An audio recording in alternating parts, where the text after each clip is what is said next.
Bonjour à toutes et à tous. Nouvelle vidéo issue d'un nouvel article. Ça me plaît pas trop tout ça, ça me fait un petit peu froid dans le dos, c'est pas une très très très bonne nouvelle. C'est un acteur du web qui pour moi était le moins méchant de tous. Donc il n'était pas question de vous parler de Vrbo, Expedia, Booking, Airbnb, etc. Mais de notre cher Hibou. Le cher hibou, fond vert, logo noir. Évidemment, je vais vous parler de TripAdvisor.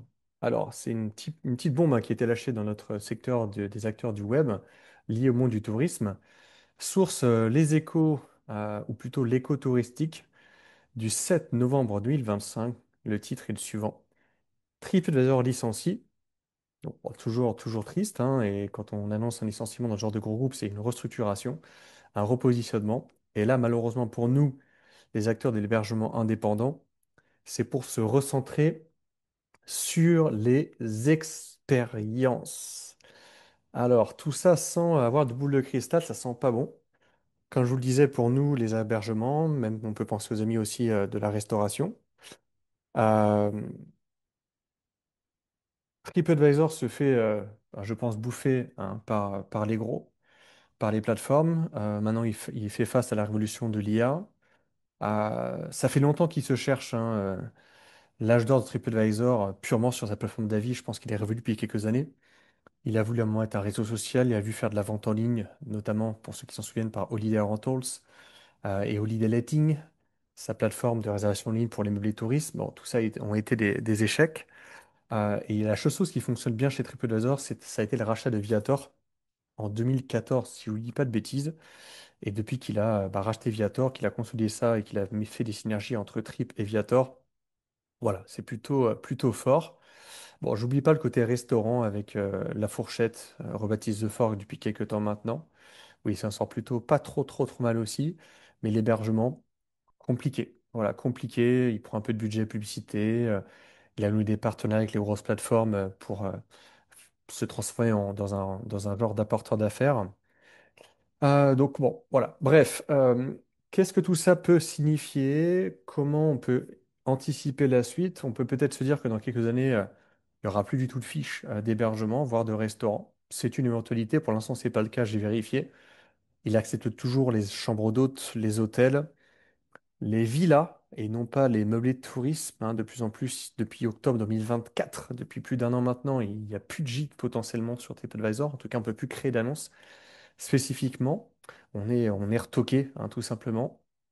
Donc il y avait déjà eu ce signal-là il y a un an. Il y a ce gros signal fort, un peu anti-hébergement, anti-restaurant et pro-activité de loisirs pour clairement surfer sur son leadership autour de la vente en ligne d'activités. Il va aussi arriver enfin, Airbnb, pardon, qui a relancé sa rubrique Experiences. Donc voilà. Donc je répète, à l'heure où je vous parle, il faut plus se désolidariser, enfin il faut pas se désolidariser de TripAdvisor, il faut pas supprimer son compte si vous en avez un. Il faut continuer à miser sur des avis. Vérifiez votre référencement sur TripAdvisor, vérifiez votre référencement sur Google grâce à TripAdvisor. Le site est toujours bien indexé, bien référencé. Et je répète, pour un hébergement touristique, c'est le moins méchant des grosses plateformes. D'accord? Les gens ne réservent pas sur TripAdvisor, je le répète depuis de nombreuses années, le site est quand même mal fait. Donc les gens vont consulter vos avis pour après faire le contrôle-C, contrôle-V, vous retrouver en direct. Donc pour les hôtels, pour les chambres d'hôtes, évidemment, tant que vous pouvez créer votre page, faites-le gratuitement. Misez sur la page, comme sur vos annonces, comme sur vos avis Google, pour avoir des avis, vous faire davantage connaître, référencer, etc., etc. Et malheureusement, on verra, hein, et évidemment, je serai là pour vous, hein, dans les prochains mois, qu'est-ce qu'il en est réellement. Est-ce qu'en 26, on ne pourra plus créer de page pour les chambres d'hôtes? J'en sais absolument rien. Est-ce que ça sera en 27? Est-ce qu'on pourra toujours créer des chambres d'hôtes sur TripAdvisor dans les 5-10 prochaines années? Je ne sais pas.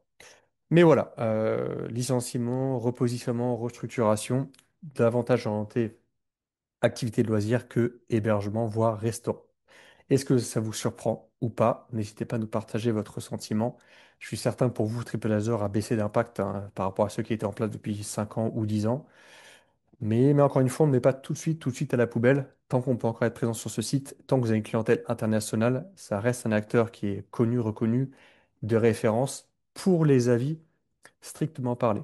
Voilà. Allez, à bientôt, j'espère, pour de meilleures nouvelles. Ciao, ciao.